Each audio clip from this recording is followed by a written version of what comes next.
There hasn't been a polio epidemic in New Zealand for over 50 years now. But when the epidemics came, they left thousands of children in need of treatment and rehabilitation. William Wilson started off his working life as a compositor for the New Zealand Herald. He finished off at the Herald as the managing director. Lucinda Wilson had already founded the Girl Guide movement in New Zealand. William and Lucinda heard an inspiring address from noted physician Dr. Bernard Myers, saying that the ideal situation in which to treat children with polio would be a garden hospital in a home-like environment. They were challenged to donate their family home, St Leonard's, with its 13 acres of beautiful gardens along the cliff tops at Takapuna. 75 years later, some of those children, now grown, have returned with many happy memories to say thank you. I, along with Gloria, then Coyle, was in the first ambulance load of people, children to come to this home. And I came here in 1937 when it was first opened. We're celebrating the 75th Jubilee year since the home was first founded all those years ago. And this is a bit of a trip down memory lane, because as a very young child of 18 months, I was here in the building behind me, probably for 2 or 3 or more years. I had polio in 1945, and when I was 18 months old, came to be here as a patient for therapies and treatment. And it's just a wonderful environment to come back on such a beautiful day, autumn day, to be with other ex-patients and staff and gardeners, to come and celebrate the really goodness of the Wilsons, who gave this home to the Auckland District Health Board all those many, many years ago. The Wilson home is actually situated on the top of a cliff of St Leonard's Beach, and just over the bank here is a beautiful beach down here, quite inaccessible apart from walking down steep staircase. Rangitoto is in the distance, and many of the old photographs show Rangitoto clearly, but of course over the years the trees have grown up and obscured the view. But the philosophy of the Wilsons, who gave this home for the care of crippled children in 1935, their philosophy was that this would be a garden hospital, and so a very beautiful environment for children to be rehabilitated from polio and cerebral palsy and osteomyelitis and TB of the bones and a variety of other situations that young children up to the age of 16 found themselves in this home. What a lovely, delightful spot for them to recover in. And I was probably laid out here on the grass and laid out here on the veranda in my time here as a child. I remember one morning they dared me to jump out and hop in the pool. We were going to have bath morning. It was Wednesday morning. And I jumped in and jumped out. But the nurses heard it. They were down there like a flash. And they certainly asked what the heck was going on. But I can never thank everybody in the Wilson home enough for what I went through. Wilson home brought us into a different era altogether.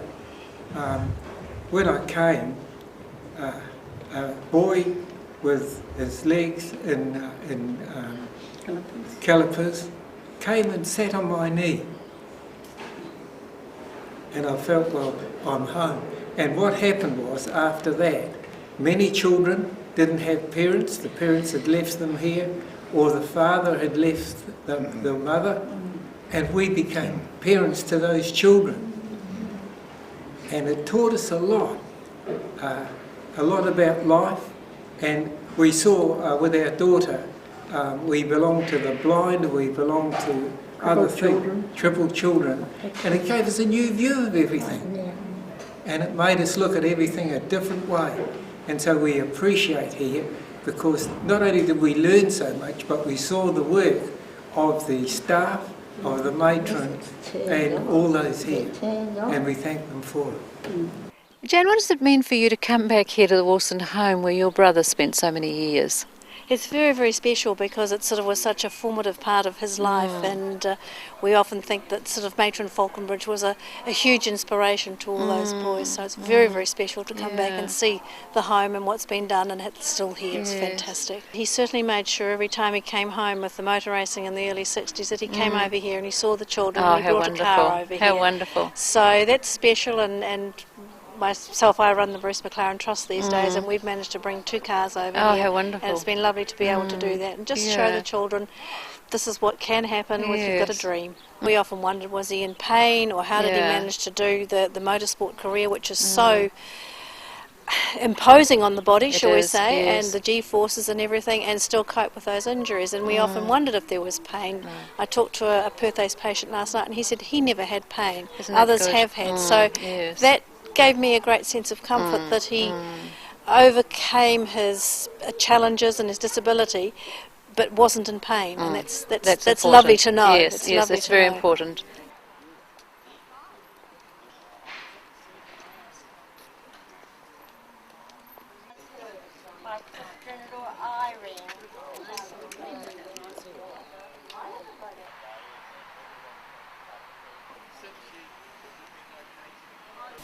And to give thanks for the generosity of the Wilson family, whose great vision has led to the rehabilitation of so many children.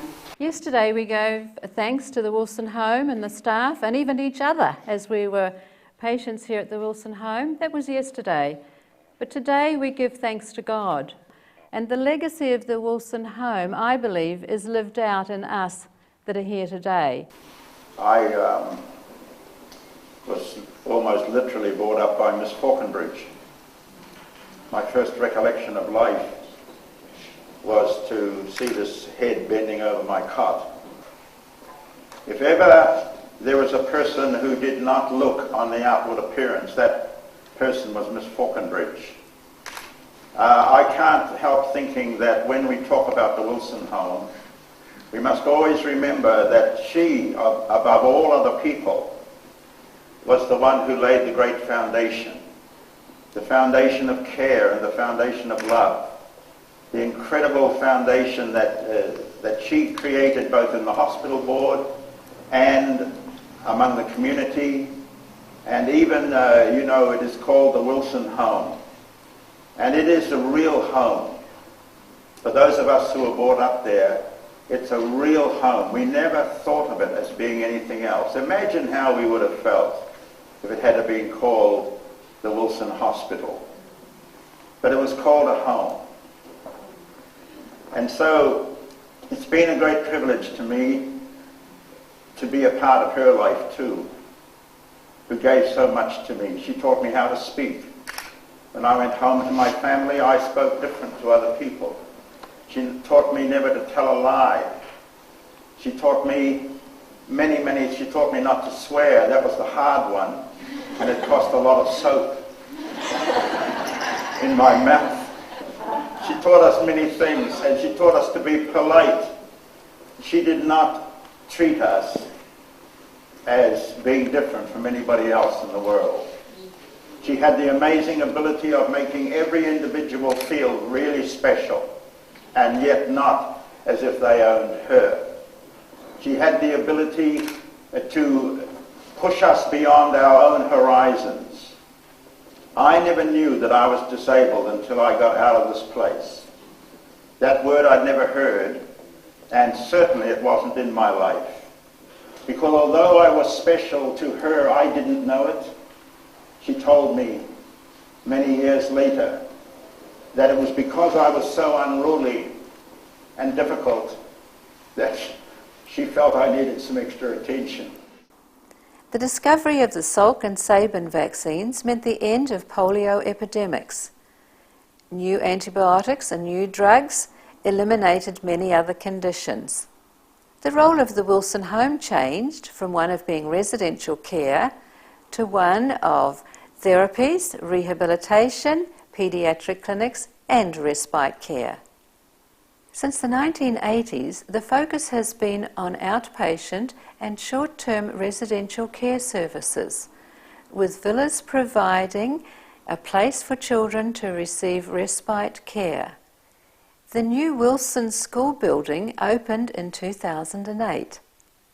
Although buildings and services change over the years, one thing that remains the same is the love, care and professional treatment given to children who come with needs. They can look out on a place of beauty, gardens and play on green grass and be transformed into valuable members of society. As one of those small children who received the legacy of the Wilson home, I would like to say on behalf of all those others, a great big thank you.